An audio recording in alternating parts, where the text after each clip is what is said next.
নমস্কার শ্রোতা বন্ধুরা, আপনারা রয়েছেন ইয়ন্স গ্যালারিতে আর আপনাদের সঙ্গে আমি নীলাঞ্জন।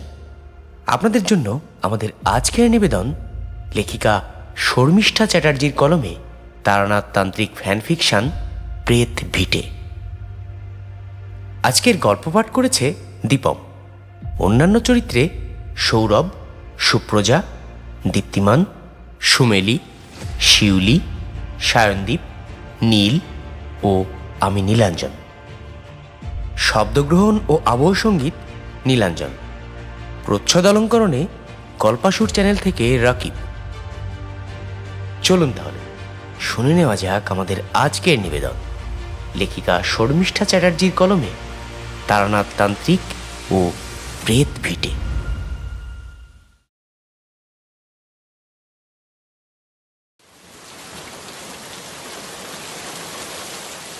সময়টা শ্রাবণ মাস।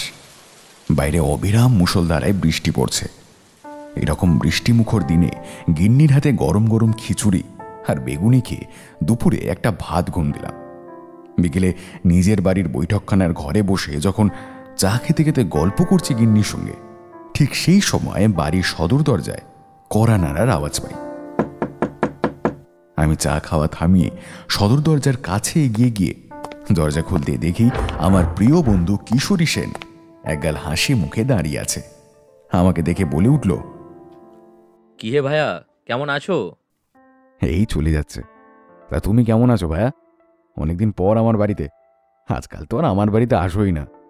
আর বলো না, অফিসের এত কাজের চাপ। আচ্ছা, তুমি কি সব কথা বাইরে দাঁড়িয়েই বলবে কিশোরী? আমার বাড়ির ভেতর কি আসবে না? আমার কথা শুনে কিশোরী বলল, আমি আজ তোমাদের বাড়িতে বেড়াতে আসিনি, তাড়াতাড়ি তৈরি হয়ে নাও। অনেকদিন ঠাকুর মশাইয়ের বাড়িতে আমাদের যাওয়া হয়নি। চলো আজ দুজনে মিলে আমাদের প্রিয় জ্যোতির্বিদ তারানাথ মানে আমাদের প্রিয় ঠাকুর মশাইয়ের কাছ থেকে অলৌকিক গল্প শুনে আসি। অনেকদিন ওনার মুখে কোনো গল্প শুনিনি আমরা। এই বৃষ্টিমুখর দিনে ওনার মুখে গল্প শুনে দিনটা বেশ ভালোই জমে যাবে। কিশোরীর মুখে আমাদের প্রিয় জ্যোতিষ মশাইয়ের নাম শুনে আমি বলি, হ্যাঁ, অনেকদিন আমাদের প্রিয় ঠাকুর মশাইয়ের কাছে আমাদের যাওয়া হয়নি। ঠিক বলেছ। আর ওনার মুখে গল্পও শোনা হয়নি অনেকদিন। হ্যাঁ চলো, আজ এই বৃষ্টিমুখর সন্ধ্যাবেলাটায় ওনার বাড়ি গিয়ে ওনার মুখে অদ্ভুত অদ্ভুত কিছু অলৌকিক গল্প শুনে আসা যাক। চলো। এই কথা বলে আমি বাড়ির ভেতরে গিয়ে আলনায় ঝোলানো একটা পাঞ্জাবি টেনে নিয়ে চটপট পরে একটা ছাতা হাতে নিয়ে কিশোরীর সঙ্গে তারানাথের বাড়ির উদ্দেশ্যে রওনা দিলাম। পথে আমাদের পঞ্চাননের তেলে ভাজার দোকান থেকে গরম গরম ফুরুলি ও বেগুনি আর মিষ্টির দোকান থেকে তারানাথের প্রিয় মিষ্টি এক হাঁড়ি রাবড়ি নিয়ে মঠ ট্রেনে তারানাথের বাড়ি পৌঁছলাম। তারানাথের বৈঠকখানার ঘরে ঢুকতেই দেখি তক্তপোষের ওপর বসে বছর 40-42-এর এক ভদ্রলোকের সঙ্গে কী সব যেন কথা বলছেন তারানাথ। আর ভদ্রলোকের হাত দেখছে। আমাদের দুজনকে সদর দরজা দিয়ে ঢুকতে দেখে তারানাথ হাসি মুখে বলে ওঠে, আসো আসো, আমি জানতাম আজ এই বৃষ্টি মুখর দিনে তোমরা আমার বাড়ি আসবে আমার কাছে গল্প শুনতে। হে হে হে। এরপর আমরা সদর দরজা দিয়ে বৈঠকখানার ঘরে ঢুকে তক্তপোষের ওপর বসতেই তারানাথ সেই ভদ্রলোককে বিদায় দিলেন। আমাদের হাতের দিকে তাকিয়ে চপের ঠোঙা ও মিষ্টির হাঁড়ি দেখে তারানাথ গম্ভীর গলায় জিজ্ঞাসা করে, তা কিশোরী, তোমার হাতে ঠোঙায় কি আছে? এই বৃষ্টির মধ্যে তোমরা আবার কি খাবার এনেছো? কিশোরী তারানাথের মুখে এই প্রশ্ন শুনে চপের ঠোঙা ও মিষ্টির হাঁড়িটা তক্তপোষের সামনে কাঠের টেবিলের ওপর রাখতে রাখতে বলে, ঠাকুরমশাই, এই বৃষ্টিমুখর দিনে আপনার বাড়িতে এতদিন পর আসছি, খালি হাতে আসবো, তাই আসার সময় আজ আপনার জন্য গরম গরম ফুলুরি আর বেগুনি আর আপনার প্রিয় মিষ্টি রাবড়ি এনেছি। কিশোরীর মুখেই কথা শুনে তারানাথ চপের ঠোঙা ও মিষ্টির হাঁড়ির দিকে তাকিয়ে বলল, সকাল থেকেই আজ বৃষ্টি হচ্ছে অনবরত। এই বৃষ্টি মুখর দিনে আজ সকাল থেকেই আমার খুব গরম গরম ফুলুরি ও বেগুনি খেতে ইচ্ছা করছিল। আমার সেই ইচ্ছে তোমরা পূরণ করলে। এই কথা বলে তারানাথ তক্তপোষের ওপর বসে চারিকে ডাক দেয়, চারিমা, ও চারিমা, একবার এইদিকে আয় তো মা। তারানাথের ডাকে চারি অন্দর থেকে উত্তর দেয়। হ্যাঁ বাবা, আসছি। 1-2 মিনিট পর চারি অন্দর থেকে বেরিয়ে এসে তারানাথের সামনে এসে দাঁড়ায় আর মৃদু হেসে মিষ্টিভাবে জিজ্ঞেস করে, কি হয়েছে বাবা, ডাকছো কেন?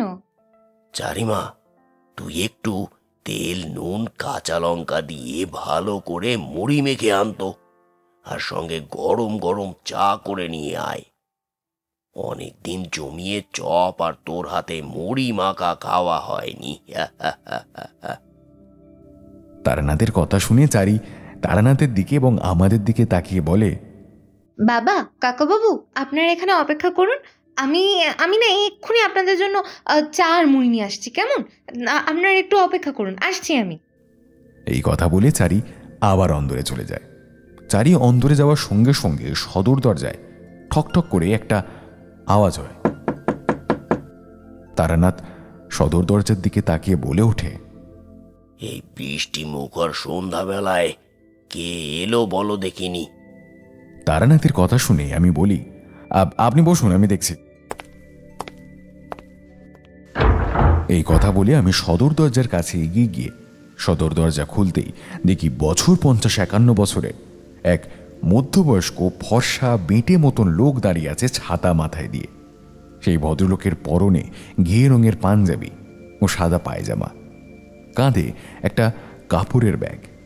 আমাকে দরজা খুলতে দেখে সেই ভদ্রলোক জিজ্ঞেস করে আমাকে, আচ্ছা, এটা কি জ্যোতিষবিদ তারানাথ চক্রবর্তীর বাড়ি? হ্যাঁ। উনি বাড়ি আছেন? হ্যাঁ আছেন, আসুন, ভিতরে আসুন আপনি। এরপর উনি ভেতরে ঢুকতেই আমি বলি, ওই যে তক্তপোষের ওপর সাদা পাঞ্জাবি পরা যে ভদ্রলোক বসে আছেন, উনিই সেই আপনার শ্রী জ্যোতিষবিদ তারানাথ চক্রবর্তী। আমার কথা শুনে সেই ভদ্রলোক তারানাথের কাছে যায় এবং ওনার পায়ের কাছে বসে ওনার পা ধরে সেই ভদ্রলোক হঠাৎ করে কাঁদতে থাকেন আর বলতে থাকেন, ঠাকুরমশাই, আপনি আমাকে আর আমার পরিবারকে বাঁচান। আমি খুব বড় বিপদে পড়ে সেই পুরুলিয়া সুদূর হেঁসেল গ্রাম থেকে আপনার কাছে সাহায্যের জন্য এসেছি। আপনি আপনি দয়া করে আমাকে এই বিপদের হাত থেকে বাঁচান ঠাকুরমশাই, দয়া করে বাঁচান। ভদ্রলোককে ওইভাবে পায়ে পড়ে কাঁদতে দেখে তারানাথ লজ্জিত হয়ে বলে, এ আপনি কি করছেন? আপনি আমার পা ধরছেন কেন? উঠুন উঠুন। আর আপনার নাম কি? এই কথা বলতে বলতে তারানাথ সেই ভদ্রলোককে উঠিয়ে দাঁড় করায়। ভদ্রলোক তারানাথের পা ছেড়ে উঠে দাঁড়িয়ে চোখ মুছে তারানাথের দিকে তাকিয়ে বলে, ঠাকুরমশাই, আমার নাম মুকুন্দমোহন হালদার। আচ্ছা মুকুন্দ বাবু, আপনি ঠিক কি বিপদে পড়ে আমার কাছে এসেছেন? তারানাথের কথা শুনে মুকুন্দমোহনবাবু তক্তপোষের উপর বসে। তারপর ধীরে ধীরে তার বিপদের কাহিনী বলতে শুরু করে। ঠাকুরমশাই, আমি থাকি পুরুলিয়ার হেঁসেলা গ্রামে। পেশায় আমি একজন স্কুল শিক্ষক। পুরুলিয়ার হেঁসেলা গ্রামে একটা ছেলেদের স্কুলে পড়াই, প্রায় দীর্ঘ 15 বছর ধরে। আমার পরিবার বলতে আমি, আমার স্ত্রী কাদম্বরী, আমার 2 ছেলে কুণাল আর বিমল এবং আমার বড় ছেলে কুণালের স্ত্রী মণিকাঞ্চনা, আর আমার একমাত্র মেয়ে সুপ্রিয়া। আজ থেকে 7 মাস আগে এই ছিল 6 জনকে নিয়ে আমাদের পরিবারের সদস্য। কিন্তু এখন আর তা নেই। বাড়িতে দুটো বড় দুর্ঘটনার জন্য আমি আমার পরিবারের 2 সদস্যকে হারাই। তারা কে মুকুন্দ বাবু? আমার বড় ছেলের বউ মণিকাঞ্চনা আর আমার ছোট ছেলে বিমল। তারা কিভাবে মারা গিয়েছিল মুকুন্দ বাবু? তারা কিভাবে মারা গেল আমি সব বলছি, তাহলেই আপনি বুঝতে পারবেন আজ আমি কি বড় বিপদে পড়ে আপনার কাছে এসেছি। আজ থেকে 7 মাস আগে আমি বেশ কিছু টাকা জমিয়ে একটা জমি কিনে একটা দোতলা বাড়ি বানাই, এই পুরুলিয়ার হেঁসেল গ্রামেতেই। আমার স্কুলেরই খুব কাছাকাছি সেটা। আসলে ওটা বানিয়েছিলাম যাতে আমার স্কুল থেকে আমার যেতে আসতে একটু সুবিধেই হয়। বাড়ি বানানোর পর নিয়ম মতো আমি আর আমার স্ত্রী মিলে নারায়ণ পুজো করে আমার পরিবারকে নিয়ে ওই বাড়িতেই প্রবেশ করি এবং সাথে সাথে বসবাসও শুরু করে দিই। ওই বাড়িতে বেশ 2 সপ্তাহ ভালোই দিন কাটছিল, কারোর কোনো রকম অসুবিধা হয়নি। 2 সপ্তাহ পর থেকে আমার আর আমার পরিবারের সদস্যদের সঙ্গে নানা ধরনের অদ্ভুত অদ্ভুত কিছু ঘটনা ঘটতে লাগলো। একদিন রাতে সবাই বাড়ি থেকে ফিরে এলে পরিবারের সবাই মিলে রান্নাঘরের সামনে খুলে থাকা বারান্দায় আমি আর আমার 2 ছেলে কুশল আর বিমল খেতে বসেছি। ওইদিকে আমার স্ত্রী কাদম্বরী ও সুপ্রিয়া আমাদের খাবার পরিবেশন করছিল। তখনও আমার বড় ছেলের বিয়ে হয়নি। আমার স্ত্রী আমাদের খাবার পরিবেশন করতে করতে আমার মেয়ে সুপ্রিয়াকে বলে, যা তো মা, রান্নাঘরে বাবা ও দাদানের জন্য পায়েসের বাটিগুলো রেখে এসেছি, তুই রান্নাঘরে গিয়ে পায়েসের বাটিগুলো নিয়ে আয় তো। সুপ্রিয়া রান্নাঘরে যায় পায়েসের বাটিগুলো আনতে, কিন্তু 1-2 মিনিট বাদে সুপ্রিয়া চিৎকার করতে করতে রান্নাঘরের বাইরে বেরিয়ে আসে। ওর ওরকম চিৎকার শুনে আমার বড় ছেলে কুণাল জিজ্ঞাসা করে, কি রে বোন, তুই এরকম চিৎকার করতে করতে রান্নাঘর থেকে বাইরে বেরিয়ে এলি কেন? কি হয়েছে? সুপ্রিয়া আমাদের সামনে মাটিতে ধপ করে বসে পড়ে এবং হাঁপাতে হাঁপাতে বলে, আমি আমি আমি আমি রান্নাঘরে যাব না। রান্নাঘরে ভূত আছে, ভূত ভূত ভূত। সুপ্রিয়ার মুখে এই কথা শুনে আমি বলি, কি বলছিস রে ছোট কুকি? রান্নাঘরে ভূত আছে? তোর মাথা ঠিক আছে তো? আমার কথা শুনে সুপ্রিয়া বলে, তোমাদের যদি আমার কথা বিশ্বাস না হয়, ওই রান্নাঘরে ভূত আছে কিনা দেখে এসো গিয়ে। সুপ্রিয়ার এই কথা শুনে আমার স্ত্রী কাদম্বরী ওকে জড়িয়ে ধরে।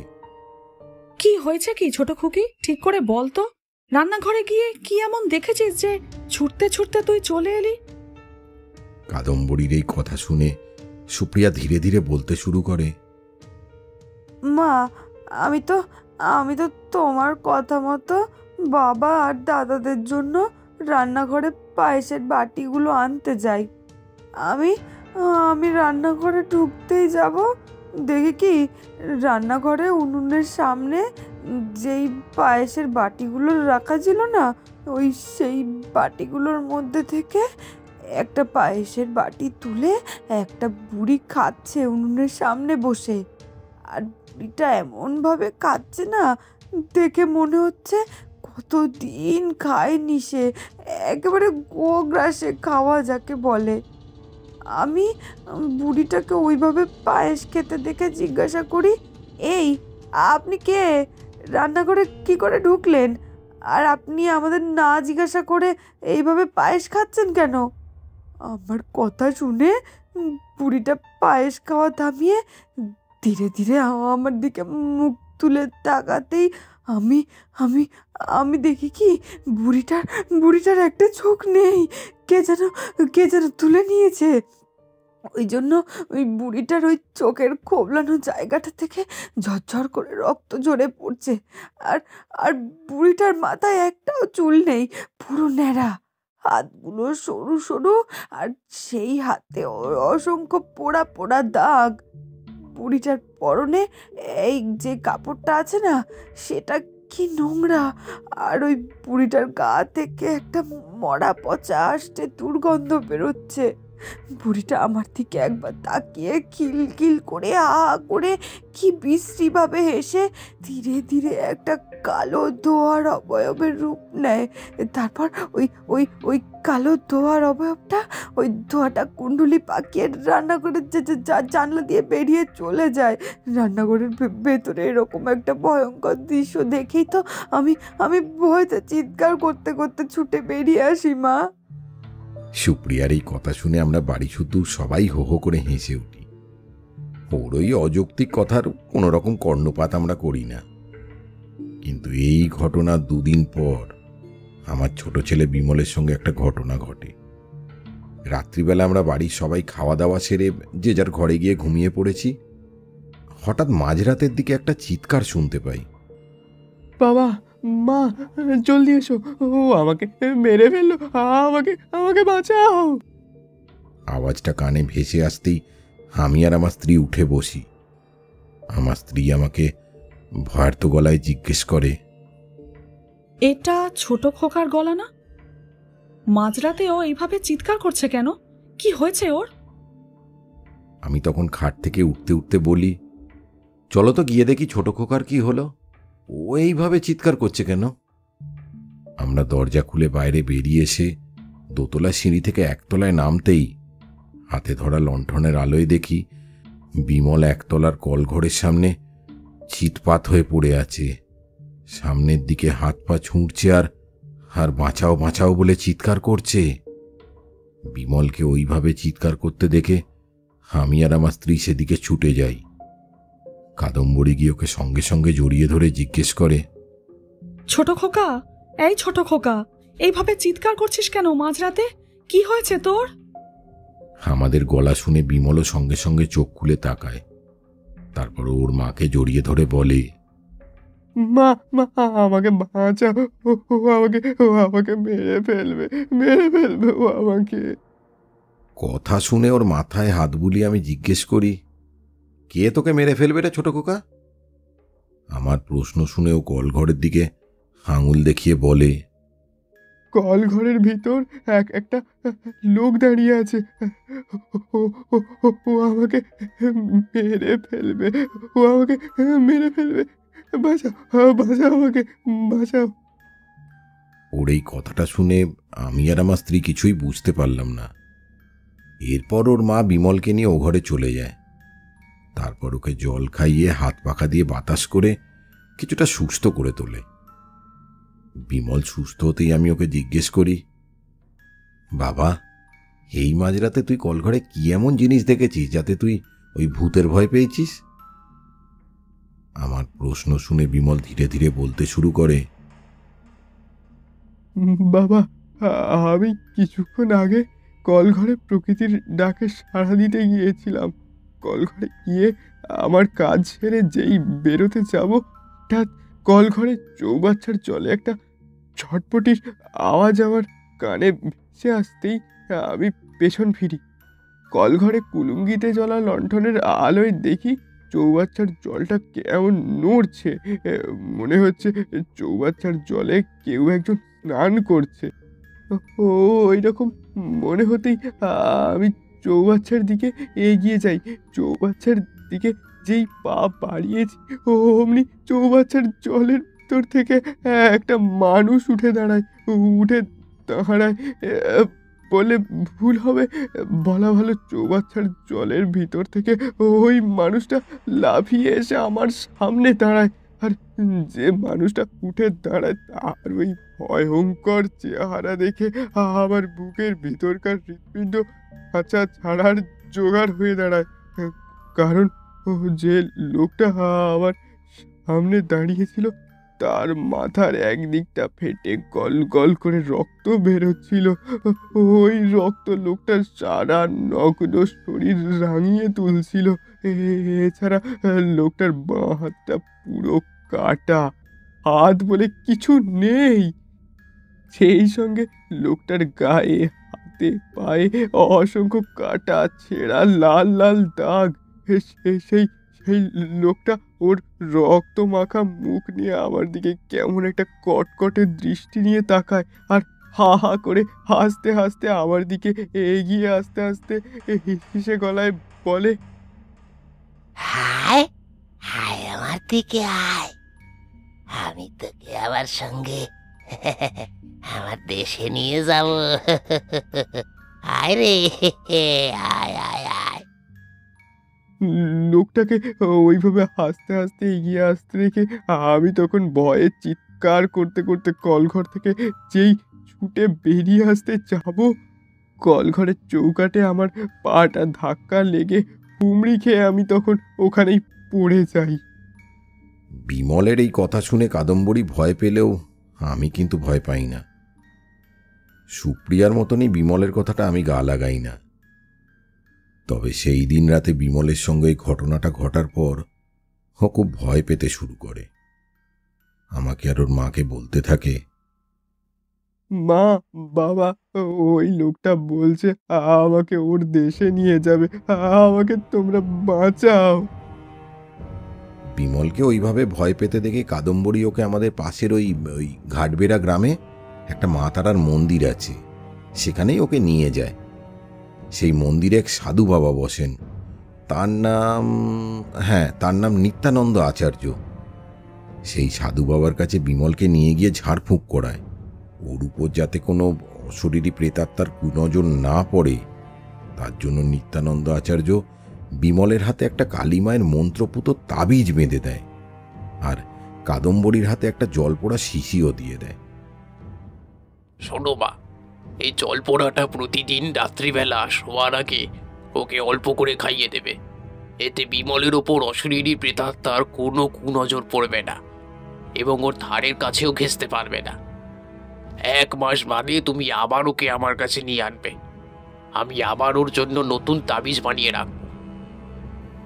মুকুন্দমোহনবাবুর কথার মাঝে তারানাথ বলে ওঠে, নিত্যানন্দ আচার্যের দেওয়া তাবিজ ও জল পড়া বিমলের কাজে এসেছিল মুকুন্দবাবু? তারানাথের মুখে এই প্রশ্ন শুনে মুকুন্দমোহনবাবু হাউ হাউ করে কেঁদে ওঠে আর বলে, না ঠাকুর মশাই, কিছুই কাজ করেনি। 1 মাস পরে ঘাটবেড়ার ওই কালী মন্দিরের নিত্যানন্দ আচার্যর কাছে বিমলকে নিয়ে যাওয়ার কথা ছিল, কিন্তু তার আগেই বিমল আমাদের ছেড়ে পরলোকে পাড়ি দেয় ঠাকুর মশাই। বিমল চলে যায় আমার কোল খালি করে। মুকুন্দমোহনবাবুর মুখে বিমলের মৃত্যুর কথা শুনে তারানাথ জিজ্ঞাসা করে, আচ্ছা, আপনার ছোট ছেলে বিমল কিভাবে মারা যায়? তারানাথ ও মুকুন্দমোহনবাবুর কথার মাঝে আমি আর কিশোরী দেখলাম চারি আমাদের জন্য কাঁসার বড় রেকাবির ওপর একটা বড় কাঁসার জামবাটি ভর্তি মুড়ি মাখা ও আদা দিয়ে গরম গরম চা নিয়ে এসেছে। খাবারের রেকাবিটা আমাদের সামনে রেখে আবার বাড়ির অন্দরে সে চলে যায়। তারানাথ তখন একটা চায়ের কাপ তুলে মুকুন্দমোহনবাবুর হাতে দিয়ে বলে, আচ্ছা মুকুন্দবাবু, আপনি অনেক দূর থেকে অনেক কষ্ট করে আমাদের গৃহে এসেছেন। আপনি একটু এই বৃষ্টিমুখর দিনে গরম গরম চা পান করুন, আপনার ভালো লাগবে। তারানাথের কথা অনুযায়ী মুকুন্দমোহনবাবু তারানাথের হাত থেকে চায়ের পেয়ালাটা নিয়ে তাতে চুমুক দিতে দিতে তার ছোট ছেলে বিমলের অস্বাভাবিক মৃত্যুর কাহিনী বলতে শুরু করে। গুরুদেবের আশ্রম থেকে ফেরার 2 দিন বিমল বেশ স্বাভাবিক ছিল, কোনো রকম অস্বাভাবিক আচার আচরণ করেনি। 3য় দিনের মাথায় আমাদের ঠিক পাশের বাড়িতে আমারই বন্ধু আর তার ছেলেমেয়ের অন্নপ্রাশনের নিমন্ত্রণ ছিল সকলের রাতের বেলা। সেদিন রাতের বেলা বেরোনোর সময় কাদম্বরী বিমলকে না দেখতে পেয়ে আমার মেয়ে সুপ্রিয়াকে জিজ্ঞেস করে, এই ছোট খুকি, তোর ছোড়দা কই রে? ও নিমন্ত্রণ বাড়ি যাবে না আমাদের সঙ্গে? মা, ছোটদাকে তো একটু আগেই ওর ঘরে অন্নপ্রাশন বাড়ি যাবে বলে সাজগোজ করতে দেখেছিলাম। ও আসেনি এখনো? না রে ছোট খুকি, এখনো সেজে গুজে আসেনি। যা তো গিয়ে ছোড়দাকে ডেকে আনতো। এইদিকে তোর বাবা কখন নিমন্ত্রণ বাড়ি চলে গেছে, শুধু এসে এসে আমাদের তাড়া দিচ্ছে। যা গিয়ে তাড়াতাড়ি ওকে ডেকে আন, আমাদের নিমন্ত্রণ বাড়ি যেতে দেরি হয়ে যাচ্ছে, গিয়ে বল ওকে। কাদম্বরীর কথা অনুযায়ী সুপ্রিয়া বিমলের ঘরে যায়, কিন্তু গিয়ে দেখে ঘরে বিমল নেই। এই কথাটা এসে কাদম্বরী আর আমার বড় ছেলে কুশলকে জানাতেই ওরা দুজন তন্ন তন্ন করে সারা বাড়ি খোঁজে বিমলকে। বাড়ির পিছন দিকে একটা বড় ঝাঁকড়া পেয়ারা গাছ ছিল, তারপর সব শেষে সেই পেয়ারা গাছের ডালে বিমলকে ঝুলন্ত গলায় দড়ি দেওয়া অবস্থায় পাওয়া যায়। দৃশ্যটা দেখে আমার স্ত্রী চিৎকার করে কাঁদতে থাকে। আওয়াজ শুনে আমি নিমন্ত্রণ বাড়ি থেকে সঙ্গে সঙ্গে ছুটে আমার বাড়িতে যাই। বাড়ির পেছন দিকে গিয়ে দেখি আমার ছোট ছেলে বিমল ওই পেয়ারা গাছের ডাল থেকে ঝুলছে। কে বা কারা যেন ওর 2 পা ধরে দুমড়ে মুচড়ে পেছনের দিকে ঘুরিয়ে দিয়েছে। এছাড়া মাথাটাও পেছনের দিকে ঘুরিয়ে দিয়েছে পাটারি মতো। মাথাটা পেছন দিকে ঘুরিয়ে দেওয়ার জন্য ধর থেকে মাথাটা খসে পড়ে লকলক করছিল। আজও আমি আর আমার স্ত্রী এই মৃত্যু রহস্যের ব্যাখ্যা খুঁজে পাইনি ঠাকুরমশাই। অপঘাতে মারা গিয়েছিল বলে ওর আমরা 3 দিনেই শ্রাদ্ধ অনুষ্ঠানের কাজ করি। বিমলের শ্রাদ্ধ অনুষ্ঠানের কাজের দিন দুটো ঘটনা ঘটে যায় বাড়িতে। একটা ঘটনা সকালে আর একটা সন্ধ্যের দিকে আমার স্ত্রী কাদম্বরীর সাথে। সকালে বিমলের শ্রাদ্ধ অনুষ্ঠানের কাজ চলছে আর আমি কাজে বসেছি। হঠাৎ সেই সময় সারা বাড়ি জুড়ে একটা মরা পচা আষ্টে দুর্গন্ধ বেরোতে লাগলো। সেই গন্ধের চোটে আমরা কেউই বাড়িতে টিকতে পারছিলাম না, কারণ গন্ধটা এতটাই তীব্র ছিল। গন্ধটা বাড়ির কোথা থেকে আসছে সেটা দেখার জন্য আমার বড় ছেলে কুশল সারা বাড়ি গন্ধের সূত্র খুঁজতে থাকে, কিন্তু তার হদিশ পায় না। যেই বিকেলের দিকে বিমলের শ্রাদ্ধ অনুষ্ঠানের কাজ শেষ হলো, তারপর থেকে আর ওই পোড়া মরা পচা আষ্টে দুর্গন্ধটা আমরা আর পেলাম না। ঠাকুরমশাইকে এই কথাটা বলতেই উনি বলেন, সে হয়তো তোমার ছোট ছেলে কাজ চলাকালীন এসেছিল শেষবারের মতো তোমায় দেখতে, তাই জন্যই ওই দুর্গন্ধটা পাওয়া যাচ্ছিল।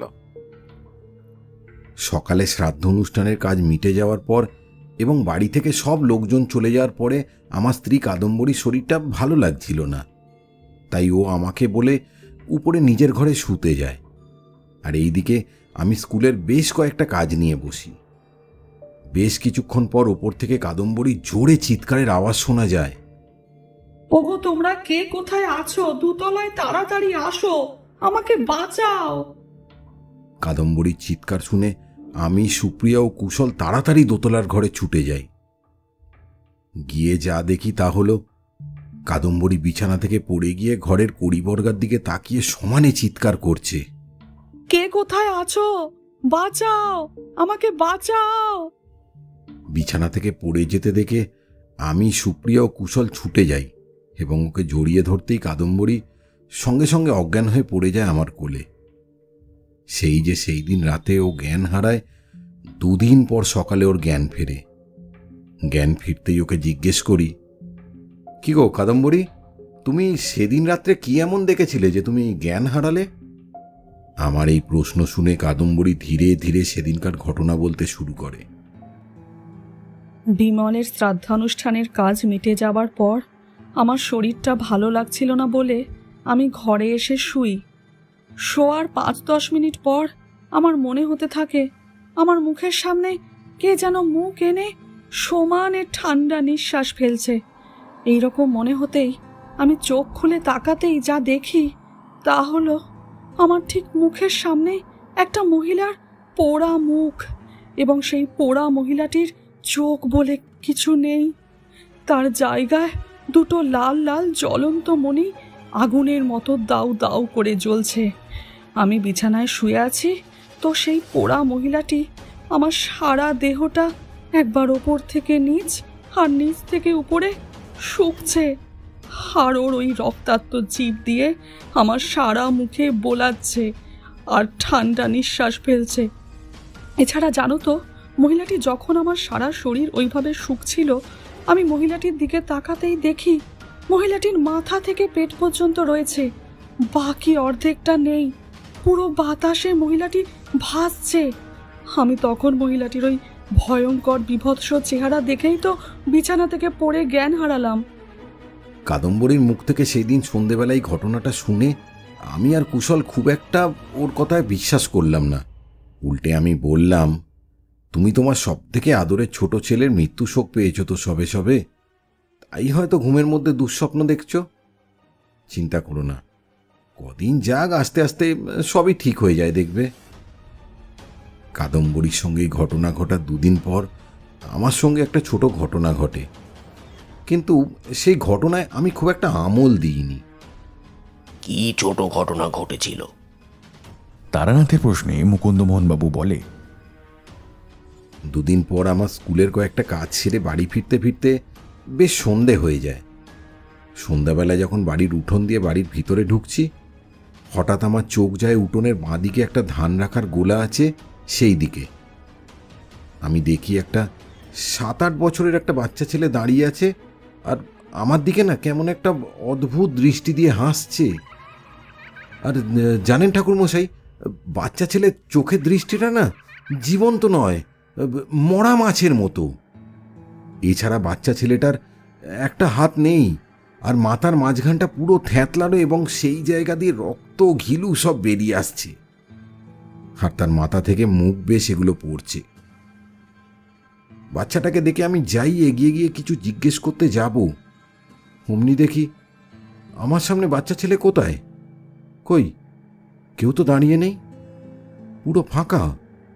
আমি নিজের চোখ আর মনের ভুল ভেবে বাড়ির ভেতরে ঢুকতে যাব, হঠাৎ সদর দরজা পেরোতেই হুড়মুড়িয়ে পড়ে গেলাম। পড়ে যাবার সঙ্গে সঙ্গে মনে হলো একটা ঠান্ডা জোরালো হাওয়া যেন আমাকে ধাক্কা দিয়ে ফেলে দিল প্রবল রাগের বশে। কোনো রকমে উঠে খোঁড়াতে খোঁড়াতে আমি বাড়ির ভিতরে আসি। এই ঘটনার প্রায় 2 মাস পরে আমার বড় ছেলে কুণালের সঙ্গে আমার স্কুলের এক সহকারী বন্ধুর মেয়ে মণিকাঞ্চনার বিয়ে দিয়ে দিই। মণিকাঞ্চনা আমাদের বাড়িতে বিয়ে হয়ে আসার পর থেকেই ওর সঙ্গেও না কিছু কিছু অদ্ভুত ঘটনা ঘটতে থাকে। বিয়ের পরদিন মণিকাঞ্চনা ও কুণাল বাড়িতে ঢোকার পরেই ওদের দুজনকে বরণ আর আশীর্বাদ পর্ব শেষ হলে আমার মেয়ে সুপ্রিয়া মণিকাঞ্চনাকে নিয়ে যখন ওর দাদার ঘরে যায়, কুণালের ঘরে মণিকাঞ্চনা পা দিতেই সে কিছু একটা দেখে চিৎকার করে উঠে থমকে দাঁড়িয়ে পড়ে ঘরের সামনে। ওর ওইভাবে চিৎকার শুনে সুপ্রিয়া জিজ্ঞেস করে, বৌদি কি হলো, তুমি ঘরে ঢুকবে না? আর তুমি ওইভাবে চিৎকার করছো কেন, কি হয়েছে?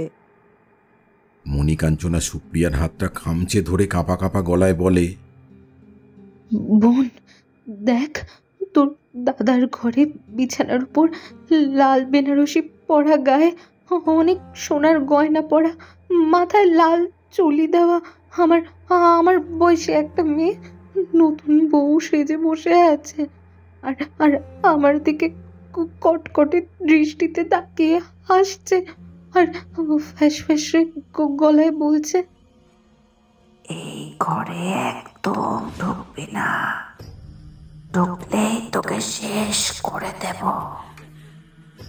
আমি নিজে আমার স্বামীর সঙ্গে সংসার করতে পারিনি, আর তোকেও সংসার করতে দেব না তোর স্বামীর সঙ্গে। দেখ সুপ্রিয়া, সমানে আমাকে ওই মেয়েটা এই কথাই বলছে। এই ঘটনা শুনে সুপ্রিয়া ঘরের দিকে তাকিয়ে বলে, বৌদি, দাদার ঘরের বিছানার উপরে ওই নতুন বউ সাজে মেয়ে বসে, কেউ তো নেই, ভালো করে দেখো। কিন্তু তবুও এক কথা বলে যায় যে ওর ঘরে নতুন বউ সাজে একটা মেয়ে বসে আছে আর ওকে সমানে মেরে ফেলার হুমকি দিচ্ছে। মণিকাঞ্চনার এইরূপ অস্বাভাবিক অদ্ভুত আচার আচরণ দেখে কাদম্বরী খানিকটা বাধ্য হয়ে ওকে অন্য ঘরে রাখার ব্যবস্থা করে। এরপর ওদের বেশ ভালোভাবেই বৌভাত আর অষ্টমঙ্গলার সমস্ত আচার অনুষ্ঠান মিটে যাওয়ার পর মণিকাঞ্চনার সঙ্গে আরও একটা ঘটনা ঘটে। বিয়ে হয়ে আসার পর থেকে সন্ধ্যাবেলার পুজোটা বৌমাই দিত, কারণ ও খুব পূজা আর্চা আর ঠাকুর দেবতা ভালোবাসত। কুণাল মণিকাঞ্চনার অষ্টমঙ্গলা থেকে বাড়ি ফেরার 2 দিন পর একদিন সন্ধেবেলায় বৌমা ঠাকুর ঘরে সন্ধ্যা দিচ্ছিল আর কাদম্বরী রান্নাঘরে চা করছিল। আমি ঘরে বসে স্কুলের কিছু কাজ করছিলাম। কুণাল তখনও কাজ থেকে ফেরেনি। হঠাৎ ছাদের ঠাকুর ঘর থেকে বৌমা চিৎকার শুনতে পাই। আমাদের ঠাকুর ঘরটা ছিল ঠিক ছাদের ওপরে। বাবা, মা, তোমরা কে কোথায় আছো? তাড়াতাড়ি এদিকে আসো, বাঁচাও আমাকে। চিৎকার শুনে আমি আর কাদম্বরী পড়ি কি মরি করে ছাদে ঠাকুর ঘরের দিকে ছুটে যাই। যেতেই দেখি বৌমা ঠাকুর ঘরের দরজার সামনে মুখ নিচু করে 2 হাত কান দিয়ে মুখে চেপে চিৎকার করছে, বাবা, তোমরা কে কোথায় আছো? তাড়াতাড়ি এদিকে এসো না, আমার বাঁচাও তোমরা। বৌমাকে ওভাবে চিৎকার করতে দেখে কাদম্বরী ছুটে যায় আর ওকে জড়িয়ে ধরে জিজ্ঞেস করে, বৌমা, ও বৌমা, তোমার কি হয়েছে? এইভাবে ঘোর সন্ধ্যাবেলায় চিৎকার করছো কেন? কি হয়েছে কি? মা, মা, ওই নতুন বউ সেজে ওই মেয়েটা আবার এসেছিল মা, আর বলছিল মা আমাকে নাকি ওর সঙ্গে করে নিয়ে যাবে। মা, তুমি ওই মেয়েটার হাত থেকে আমাকে বাঁচাও। বৌমা, ঠিক করে বলো তো তোমার কি হয়েছে? তুমি আসলে কি দেখে ভয় পেয়েছো? মা, আমি ঠাকুর ঘরে ধূপ দেখে ঠাকুর ঘর থেকে বেরিয়েছি, ছাদের তুলসী মঞ্চে প্রদীপ দেখাতে যাব, দেখি দেখি কি ছাদের দরজার সামনে সেই দিনের দেখা ওই ওই মেয়েটাই দাঁড়িয়ে আছে, নতুন বউ সাজে, আর আর আমার দিকে কটকটে হলুদ জ্বলন্ত দৃষ্টি দিয়ে একটা কুটিল হাসি হাসতে হাসতে বলছে,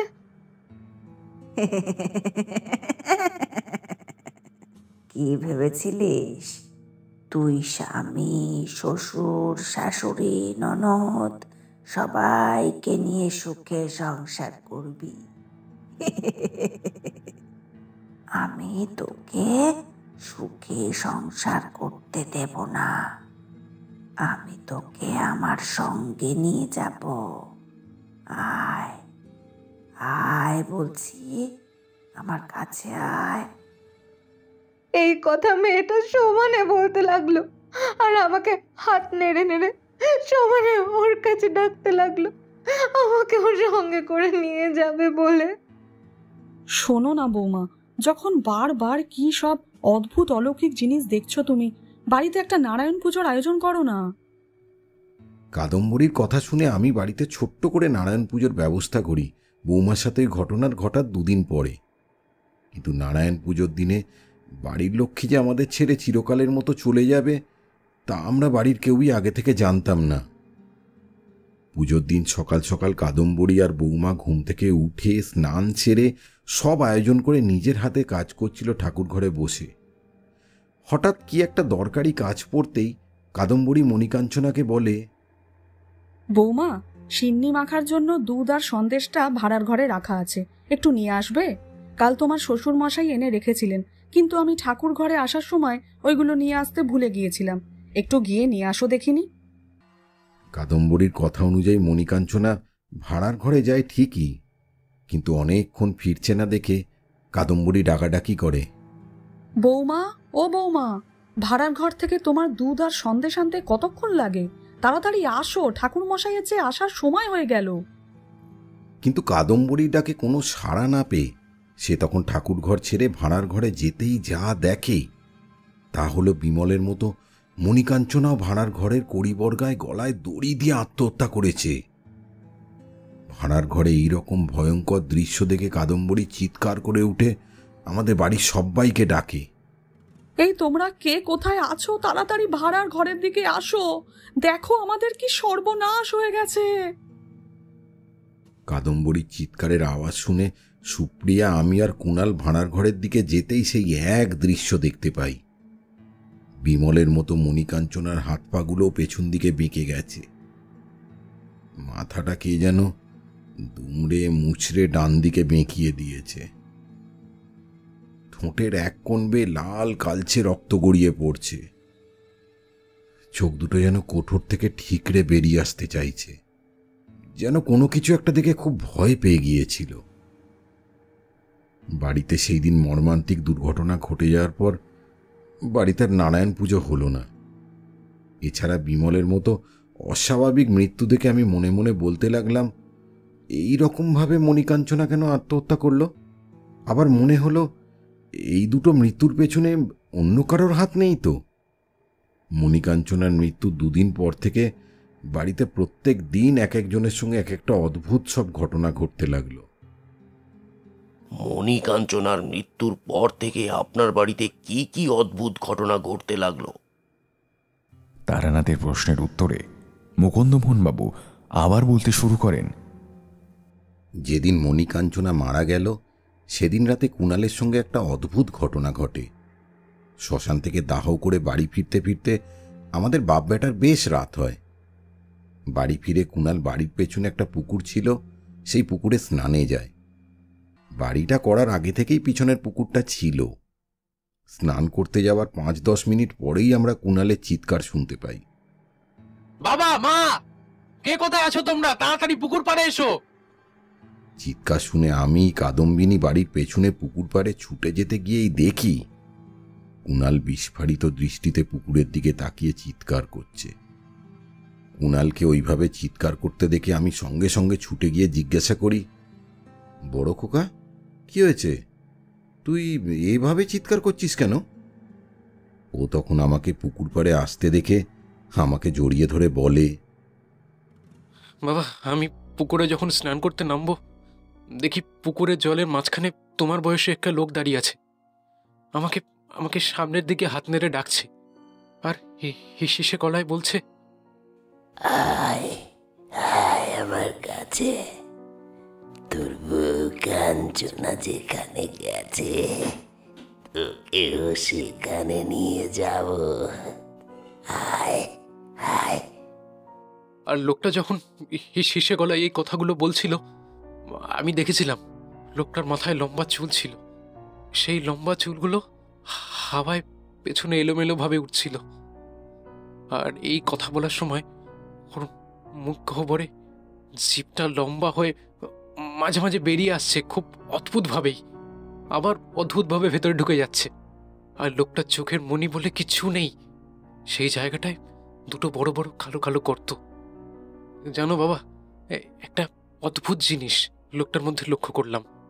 লোকটা যে পুকুরের এক হাত জলের মাঝখানে দাঁড়িয়ে আছে, লোকটার পরনে পোশাক একটুও ভিজে নেই, শুকনো, একেবারে খটখট করছে।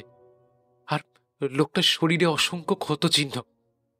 আর লোকটার গলার নলিটা কাটা বলেই ওখান থেকে ঝরঝর করে লাল কালচে রক্ত গড়িয়ে পড়ছিল। পুকুরের জলের মাঝে এরকম দৃশ্য দেখেই আমি চিৎকার করে তোমাদের ডাকলাম বাবা। এরপর কুণাল সেই দিন রাত্রে আর পুকুরে স্নান করে না, কল ঘরে এসে কোনো রকমে স্নান করে নেয়। স্নান করার সময় আমি কলঘরের বাইরে দাঁড়িয়ে থাকলাম, কারণ ওর পুকুরে দেখা ওই অদ্ভুত লোকটার চেহারা আর ওর ওই কথাগুলো শুনে আমি ভীষণ ভয় পেয়ে গিয়েছিলাম। এই ঘটনাটা ঘটার পরে সুপ্রিয়া, কাদম্বরী প্রায় দিনই সন্ধ্যাবেলা বা রাতের দিকে বাড়ির কোনো না কোনো জায়গায় ভয়ঙ্কর বিভৎস রূপধারী একজন মানুষকে দাঁড়িয়ে থাকতে দেখত এবং তাদের নানা ধরনের হুমকিও শুনত। এছাড়া মাঝরাতের দিকে আমার ঘুম ভেঙে গেলে কোনো কোনো দিন কলঘরে যাওয়ার সময় বাড়ির পিছন দিক থেকে কাদের যেন কান্নার আওয়াজ বা অনেকজন মিলে জড়ো হয়ে যদি গল্প করে সেই ধরনের আওয়াজ শুনতে পেতাম। কিন্তু বাড়ির পিছনের দরজা খুলে কাউকে দেখতেও পেতাম না। আবার কোনো কোনো দিন মাঝরাতে কলঘরে না গেলেও বিছানায় শুয়ে শুয়ে শুনতে পেতাম সারা বাড়ি জুড়ে কে বা কারা যেন ঘুরে বেড়াচ্ছে। তাদের পায়ের খসখসানি আওয়াজ বা কেউ যদি ব্যথার চোটে খুব কুঁকিয়ে কুঁকিয়ে কাঁদে সেই ধরনের আওয়াজ শুনতে পেতাম। বাড়ির ভিতর আর বাইরে যখন এই ধরনের আওয়াজ হতো তখন একটা মানুষের চামড়া পোড়ার বিশ্রী গন্ধও পেতাম আমি। এরপর প্রত্যেক দিন এটা বাড়তে বাড়তে যখন চরম পর্যায়ে পৌঁছালো, আমরা তিনজন ওই বাড়ি ছেড়ে কাছাকাছি একটা অন্য বাড়ি ভাড়া নিয়ে নিলাম।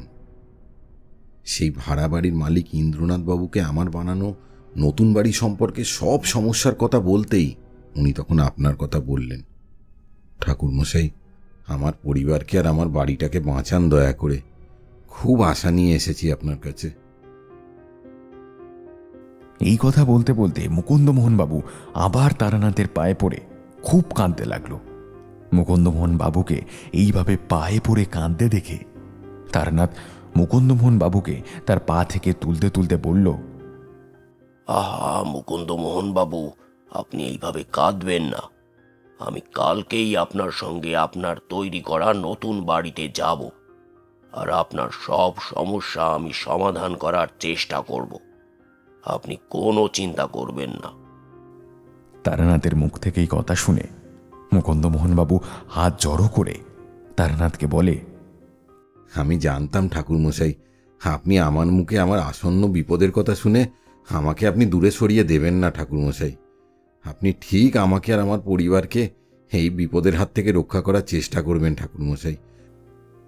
এই কথা বলে মুকুন্দমোহন বাবু তারানাথকে প্রণাম করে এবং পরদিন ভোরবেলা আমরা চারজন মুকুন্দমোহন বাবুর পুরুলিয়ার হেঁসলা গ্রামের বাড়ি যাব বলে ঠিক করলাম। পরদিন ভোর হতেই আমরা চারজন ট্রেনে করে পুরুলিয়ার হেঁসলা গ্রামের দিকে রওনা দিই। আমাদের পুরুলিয়ার হেঁসলা গ্রামে পৌঁছাতে বেশ বেলা গড়িয়ে দুপুর হয়ে যায়। এরপর পুরুলিয়ার হেঁসলা গ্রামের স্টেশনে নেমে ওখান থেকে গরুর গাড়ি ভাড়া করে আমরা 4 জন মুকুন্দমোহনবাবুর বাড়ি রওনা দিই। স্টেশন থেকে মুকুন্দমোহনবাবুর বাড়ি বেশি দূর নয়, মাত্র 30 মিনিটের পথ। এরপর আমরা 4 জন গরুর গাড়িতে করে গ্রামের মেঠো কাঁচা পাকা সরু রাস্তা ধরে মুকুন্দমোহনবাবুর বাড়ির দিকে যাত্রা শুরু করি। আধ ঘন্টার মধ্যে আমাদের গরুর গাড়িটা লাল রঙের উঁচু পাঁচিল ঘেরা একটা দোতলা বাড়ির সামনে এসে দাঁড়াতেই গরুর গাড়ির ভেতর থেকে মুকুন্দমোহনবাবু লাল বাড়িটার দিকে তাকিয়ে বিষণ্ণ কণ্ঠে বলে, ঠাকুরমশাই, ওই যে লাল রঙের দোতলা বাড়িটা দেখতে পাচ্ছেন, ওটাই হলো আমার নিজের হাতে বানানো সেই বাড়িটা। এরপর গরুর গাড়ি থেকে নেমে আমরা মুকুন্দমোহনবাবুর বানানো নতুন বাড়ির উঠোনে প্রবেশ করতেই আমি আর কিশোরী দেখলাম তারানাথ বেশ কিছুক্ষণ ধরে মুকুন্দমোহনবাবুর বাড়ির উঠোনে খানিক ঘোরাফেরা করে, বাড়ির চারদিকে তাকিয়ে কিসব যেন দেখে।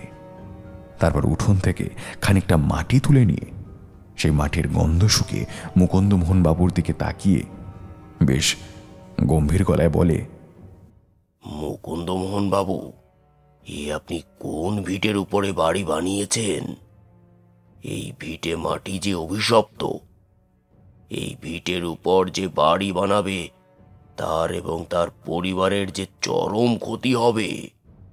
তারানাথের মুখে এই কথা শুনে মুকুন্দমোহনবাবু চিন্তিত মুখে প্রশ্ন করে, ঠাকুরমশাই, এই ভিটে মাটি অভিশপ্ত কেন? কি এমন আছে এই ভিটে মাটিতে যা আমার আর আমার পরিবারের এতদিন ধরে সর্বনাশ করছে? মুকুন্দমোহনবাবুর প্রশ্নে তারানাথ তার দিকে এগিয়ে এসে তার চোখে চোখ রেখে বলে, আপনি যে ভিটের উপর বাড়ি বানিয়েছেন, এই ভিটেটা বহু বছর আগে অর্ধেক শ্মশান এবং অর্ধেক কবরখানা ছিল।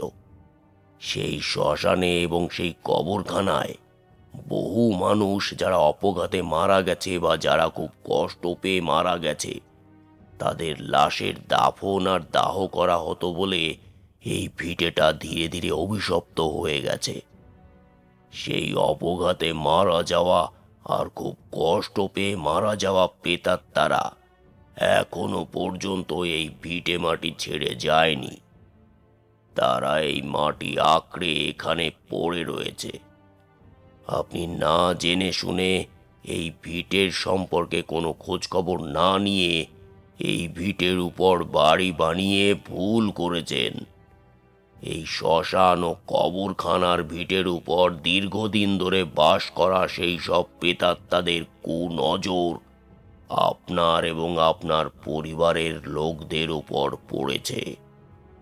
সেই সব প্রেতাত্মাদের কুনজরের জন্য আজ আপনার পরিবারের এই অবস্থা, মুকুন্দমোহনবাবু। তারানাথের কথা শুনে মুকুন্দমোহনবাবু তখন তারানাথের পায়ে পড়ে কাঁদতে কাঁদতে বলে, ঠাকুরমশাই, আমি এত কষ্ট করে এত টাকা পয়সা নষ্ট করে যে বাড়িটা বানালাম, এই বাড়িটার এবার কি হবে? এই বাড়ি ছেড়ে কি আমাদের চলে যেতে হবে চিরদিনের মতো? তাহলে যে আমাকে আত্মহত্যার পথ অবলম্বন করতে হবে। এই বাড়িটা বানিয়ে আমি পুরো দেউলিয়া হয়ে গেছি ঠাকুরমশাই। আপনি আমার বাড়িটাকে আর আমার পুরো পরিবারটাকে বাঁচান ঠাকুরমশাই। ওই অতৃপ্ত প্রেতাত্মাগুলোর হাত থেকে বাঁচান আমাকে দয়া করে। মুকুন্দমোহনবাবুকে তারানাথের পায়ে আবার ওইভাবে পড়ে কাঁদতে দেখে তারানাথ মুকুন্দমোহনবাবুকে তার পা থেকে তুলে নিয়ে বলেন, এখন কান্নাকাটি করার সময় নয় মুকুন্দমোহনবাবু। আমাদের ঠান্ডা মাথায় ভাবতে হবে। আপনার এই অভিশপ্ত ভিটের উপর আপনার নিজের হাতে কষ্ট করে তৈরি করা বাড়িটাকে কিভাবে ওই অতৃপ্ত প্রেতাত্মাগুলোর কুনজর থেকে বাঁচানো যায়, সেটাই হচ্ছে এখন আসল কাজ। আচ্ছা মুকুন্দমোহনবাবু, আপনি মনে করে বলুন তো, আপনি বাড়ি বানানোর আগে এই ভিটেতে কোনো বাস্তু পুজো করেছিলেন? তারানাথের প্রশ্ন শুনে মুকুন্দমোহনবাবু খানিক সময় নিয়ে ভেবে বললেন, না, তা করা হয়নি। তাহলে শুনুন, কাল সকালেই আপনি এই উঠোনে এক ভিত পুজোর ব্যবস্থা করুন, তারপর কাল আমি দেখছি কি করা যায়। এরপর আমরা মুকুন্দমোহন বাবুর বাড়ির অন্দরে প্রবেশ করি। পথশ্রমের জন্য আমরা ক্লান্ত ছিলাম বলে তাড়াতাড়ি স্নানাহার সেরে একটু বিশ্রাম নিই। তারপর সন্ধে হতেই পরের দিন ভিত পুজো হবে বলে আমরা 4 জন হাটে গিয়ে পুজোর বাজার করে নিয়ে এসে তাড়াতাড়ি রাতের খাওয়া দাওয়া সেরে ঘুমিয়ে পড়ি। পরদিন সকালে পুজো আছে বলে আর সকাল সকাল উঠতে হবে বলে পরদিন সকালে উঠে ঘরের বাইরে বেরোতে দেখি তারানাথ মুকুন্দমোহন বাবুর বাড়ির চারদিক ঘুরে ঘুরে যেন কি সব করছে। তারানাথ কি করছে ভালো করে দেখার জন্য আমি উঠোনে নেমে তারানাথের কাছে যেতেই দেখি তারানাথ একটা মোটা লাল সুতো আর কয়েকটা বড় বড় পেরেক হাতে নিয়ে বাড়ির পেছনে পুকুর থেকে শুরু করে পুরো বাড়িটাকে গোল করে ঘিরে ঘুরে ঘুরে মুখে কি সব বিড়বিড় করে মন্ত্র পড়তে ওই পেরেক আর লাল সুতোগুলো বাঁধছে। এরপর বাড়ির চারিদিকে লাল সুতো দিয়ে পেরেক পোতার কাজ শেষ হলে উনি বাড়ির উঠোনে আসেন। তারপর বেশ কয়েক ঘন্টা ধরে ভিত পুজো করেন। যখন ভিত পুজো হচ্ছিল মুকুন্দমোহন বাবুর বাড়িতে তখন একটা অদ্ভুত ঘটনা ঘটেছিল বাড়ির চারদিকে। সেটা হলো ভিত পুজোর যজ্ঞের সময় তারানাথ যখন যজ্ঞের আগুনে আহুতি দিচ্ছিল বাড়ির চারদিকটা পুরো কালো অন্ধকারে ছেয়ে গেছিল। দিনের আলোতে এবং বাড়ির চারিদিকে যে বড় বড় গাছপালাগুলো ছিল সেই বড় বড় গাছপালাগুলো ঝড়ের দাপটে পাগলা হাতির মতন মাথা দোলাচ্ছিল। আর ওই ঝড়ের মধ্যে থেকে নানান ধরনের কাদের যেন কান্নার আওয়াজ এবং হাসির আওয়াজও আরও নানান ধরনের ভয়ঙ্কর ভয়ঙ্কর সাপদের ডাক শোনা যাচ্ছিল। সেই সঙ্গে কোথা থেকে একদল বাদুর ও কালো কাক এসে মুকুন্দমোহন বাবুর বাড়িটাকে কেন্দ্র করে ঘুরছিল আর নানান ধরনের ভয়ঙ্কর ভয়ঙ্কর আওয়াজ মুখ থেকে এমনভাবে বের করছিল সেসব ভয়ঙ্কর আওয়াজ আর ডাক শুনে আমার আর কিশোরীর বুকের হৃৎপিণ্ড খাঁচা ছাড়া জোগাড়। বাইরে যখন প্রকৃতির ভয়ঙ্কর তাণ্ডব লীলা চলছে আমি আর কিশোরী দুজন দুজনকে ধরে ভয়ে ঠকঠক করে কাঁপছি। ওদিক সুপ্রিয়া তার মা কাদম্বরীকে জড়িয়ে ধরে ভয় ঠকঠক করে কাঁপছে আর অন্যদিকে কুণাল ঘরের দরজা বন্ধ করে রয়েছে। বেশ কিছুক্ষণ ধরে প্রকৃতির তাণ্ডব লীলা চলার পর ধীরে ধীরে সব শান্ত হয়। পুজো শেষ হয়। তারপর তারানাথ উঠোনের এক কোণে উনুন জেলে নিজের হাতে 1 কেজি পাঁঠার মাংস বেশ কষিয়ে ঝাল ঝাল করে রান্না করে একটা নরকঙ্কালের মাথার খুলিতে সেই রান্না করা পাঁঠার মাংস রেখে মুকুন্দমোহন বাবুর হাতে দিয়ে বলে, আপনি এই রান্না করা মাংস ভর্তি নরকঙ্কালের মাথার খুলিটা বাড়ির পেছনে রেখে আসুন। আর আসার সময় যদি পেছন থেকে কোনো সাড়া শব্দ পান ভুলেও পেছনে ফিরে তাকাবেন না। যদি ফিরে তাকান আর সাড়া দেন তাহলেই কিন্তু আপনার এবং আপনার পরিবারের বিপদ। এই বলে তারানাথ মুকুন্দমোহন বাবুর হাতে রান্না করা নরকঙ্কালের মাথার খুলিটা দিতেই উনি সেটা হাতে নিয়ে বাড়ির পিছনে যায়। ওনার সঙ্গে তারানাথও আমরাও যাই। তারপর বাড়ির পিছনে একটা বড় কদম গাছ ছিল। সেই কদম গাছের তলায় রান্না করা মাংস ভর্তি নরকঙ্কালের মাথার খুলিটা রেখে মুকুন্দমোহন বাবু, তারানাথ, আমি ও কিশোরী যখন ফিরে যেই আসতে যাব বাড়ির দিকে তখন পিছন দিক থেকে নানান ধরনের ভয়ঙ্কর শাবদের ডাক আমাদের কানে ভেসে আসে। সেই সঙ্গে পুরুষ আর একজন মহিলার সম্মিলিত কণ্ঠ শোনা যায়। তারা বলছে, বাবা দাঁড়ান, আমাদের এইভাবে একা ফেলে রেখে যাবেন না। বাবা দাঁড়ান, আমাদের এইভাবে একলা ফেলে রেখে যাবেন না। পিছন দিক থেকে পুরুষ ও মহিলার সম্মিলিত কণ্ঠ শুনে মুকুন্দমোহন বাবু কিছুক্ষণ থমকে দাঁড়িয়ে পড়ে ঠিকই, কিন্তু পিছনে না তাকিয়ে আমাদের সঙ্গে বাড়ি চলে আসে। তারপর দুপুরের আহার করতে করতে তারানাথ মুকুন্দমোহন বাবুকে বলে, মুকুন্দবাবু, আপনার পরিবারের ওপর থেকে সব বিপদের ছায়া কেটে গেছে। আপনারা এবারে বিপদ মুক্ত। এবারে আপনি নিশ্চিন্তে আপনার কষ্ট করে বানানো এই বাড়িতে থাকতে পারবেন। আর কোনো বিপদ হবে না আপনাদের। তারানাথের মুখে এই কথা শুনে মুকুন্দমোহন বাবু বললেন, ঠাকুর মশাই, আজ আপনি আমার বাড়িতে এসে আমার পাশে দাঁড়িয়েছিলেন বলে আমি আর আমার পরিবার এই বিপদের হাত থেকে রক্ষা পেয়েছি। আমি সারা জীবন আপনার কাছে এই কাজের জন্য কৃতজ্ঞ থাকব।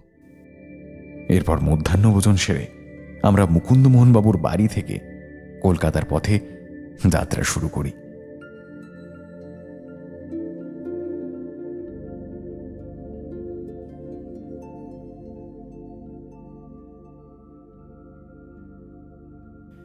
কেমন লাগলো আমাদের আজকের নিবেদন অবশ্যই কমেন্ট করে জানাতে ভুলবেন না।